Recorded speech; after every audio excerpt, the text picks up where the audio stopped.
எல்லோருக்கும் வணக்கம். எப்பவுமே ராமலிங்கம் அவர்கள் தான் ரகலை பண்ணுவார் சனி ஞாயிறானா. ஆனால் இன்னைக்கு அவருடைய அண்ணன் தர்மலிங்கம் அவர்கள் மிகப்பெரிய ஒரு சம்பவம் பண்ணியிருக்காப்புல. உக்ரைன் மேலே ரஷ்யா போர் தொடுக்க ஆரம்பித்தது பிறகு இருக்கிறதுலையே போர் நடக்குது 3 வருஷமா.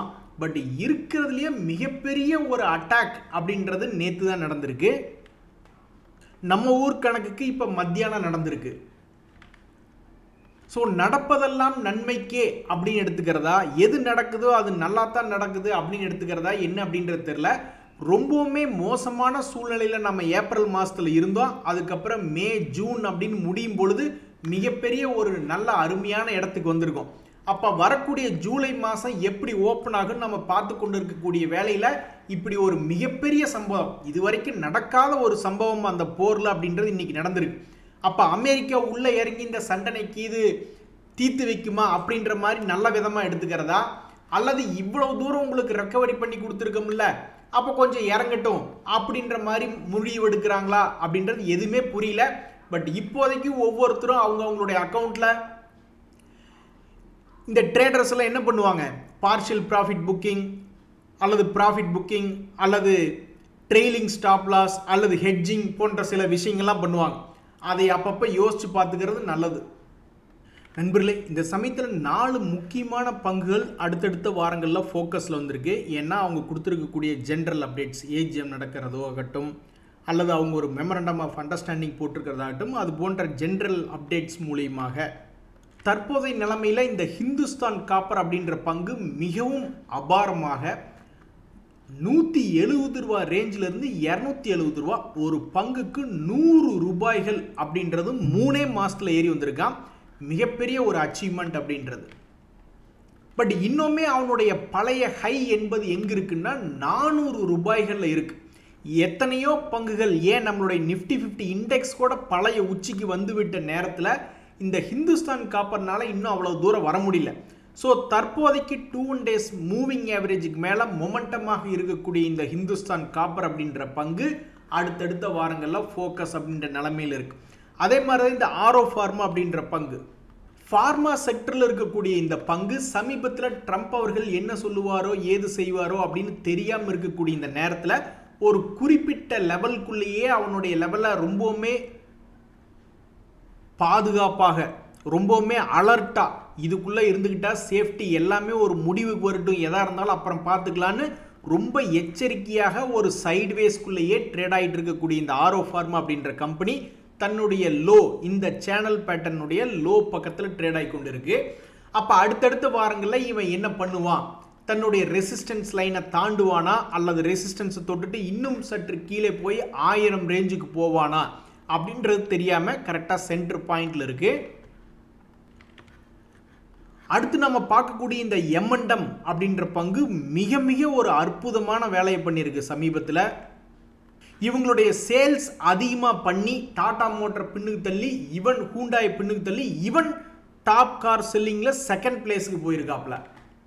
ஸோ இப்போதைக்கு டாப் 4 அப்படின்ற இடத்துக்குள்ள இந்த மாருதி சுசுகி, ஹூண்டாய், எம்என்டம், டாடா மோட்டர்களுக்குள்ளேயே மிகப்பெரிய போட்டிகளாக போயிட்டு இருக்கு. அதில் அந்த மாருதி இடத்தை தவிர்த்து மற்ற இடங்கள்லாம் ஷஃபிள் ஆகிக்கிட்டே இருக்கு. ஸோ மஹிந்திரா அண்ட் மஹிந்திரா அப்பப்போ தொடர்ந்து இதே போல் சாதிக்குமா அப்படின்றது பொறுத்து இருந்தால் பார்க்கணும். ஸோ ஸ்டாக் மார்க்கெட்லேயும் இதனுடைய சாதனை என்ன அப்படின்னு பார்த்தீங்கன்னா, இப்போ டாடா மோட்டனுடைய ஷேர் ப்ரைஸ் எல்லாம் கீழே இருந்து இன்னும் மேல் நோக்கி ஏறி வரவே ஆரம்பிக்கல. ஹூண்டாயுமே இப்போ தான் தன்னுடைய ஐபிஓ ப்ரைஸை திருப்பி பிடிச்சிருக்கான். ஆனால் இந்த மஹிந்திரா அண்ட் மஹிந்திரா அப்படின்ற பங்கு ஏற்கனவே 4-5 முறை தன்னுடைய உச்சத்தை தொட பார்த்த பங்கு மறுபடியும் திரும்பி தன்னுடைய உச்சம் என்பதை தொற்றுக்கு. அதனால் அடுத்தடுத்து வரக்கூடிய வாரங்களில் இந்த எம்என்டம் அப்படின்ற பங்கு ஏதாவது மேலிருந்து கீழே வருமா அல்லது கரண்ட் லெவலில் இருந்து புதிய உச்சங்களை போய் தொடுமா அப்படின்றதுனால இந்த எம்என்டம் அப்படின்ற பங்குமே ரொம்ப ஃபோக்கஸில் இருக்குது. அதே மாதிரி இந்த சைன்ஜீன் அப்படின்ற பங்கு சமீபத்தில் 0.19% டிவிடெண்ட் ஈல்டாக இருக்கக்கூடிய பங்கு என்ன சாதனை செய்தான் அப்படின்னு பார்த்தீங்கன்னா, அவனுடைய சேல்ஸ் என்பது 1018 கோடியாக காமிச்சு 183 கோடி லாபம் அப்படின்ற மாதிரியும் காமிச்சிருக்கு. இருந்தாலும் இந்த சைன்ஜீன் இன்டர்நேஷனல் அப்படின்ற பங்குனுடைய விலை என்பது கிட்டத்தட்ட 2024 லோவில் வந்து ட்ரேட் ஆகிட்டு இருக்கு. இனி இது அடுத்தடுத்த நாட்களில் என்ன செய்யும் அப்படின்றது பொறுத்து இருந்து தான் பார்க்கணும். தற்போதைக்கு சைன்ஜின் இன்டர்நேஷனல் அப்படின்றது 52 வீக் லோவில் ட்ரேட் ஆகிட்டு இருக்கு.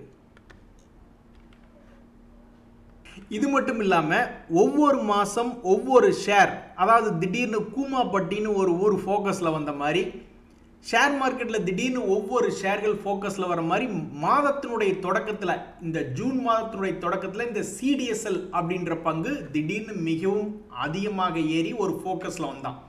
அதுக்கப்புறம் இந்த மாதம் முழுவதும் அந்த பங்கு தொடர்ந்து ட்ரேட் ஆகி இப்போ வரைக்கும் பாசிட்டிவ் அப்படின்ற மாதிரி. அதே மாதிரி தான் பேடிஎம் அப்படின்ற பங்கும் அதுவும் இருந்திருந்தாப்புல எதுக்கு திடீர்னு அவ்வளோ பெரிய ஃபோக்கஸில் வந்தான் அப்படின்றது தெரியல.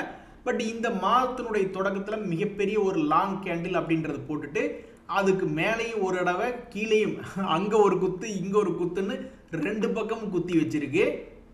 ஆக மொத்தம் லாங் கேண்டில் அப்படின்னு போட்டுட்டாவே அந்த பங்குல மேபி அடுத்த சில வாரங்களுக்கு பெரிய வாலட்டிலிட்டி இருக்குமா அப்படின்ற ஒரு எதிர்பார்ப்பு தான்.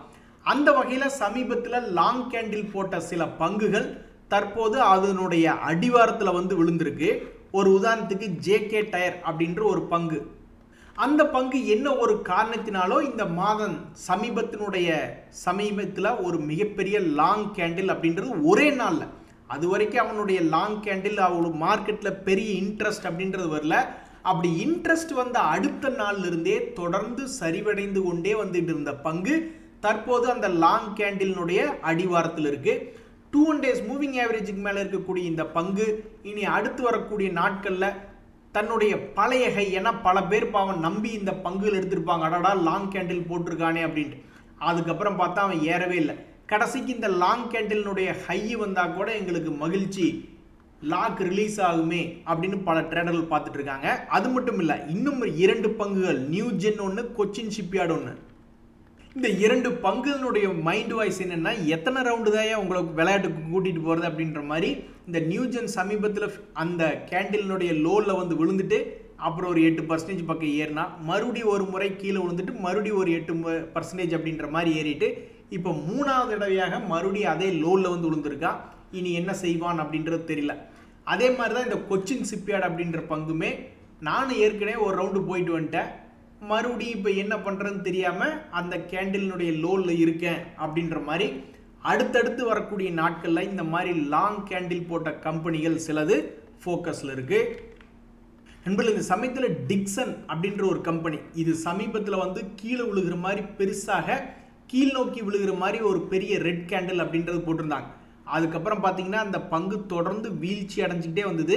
ஆனால் இப்போ சமீபத்தில் ஒரு மிகப்பெரிய ஒரு லாங் கேண்டில் அப்படின்னு போட்டு மறுபடி ஃபோக்கஸில் வந்திருக்கு 2 days மூவிங் ஆவரேஜ் கிட்ட.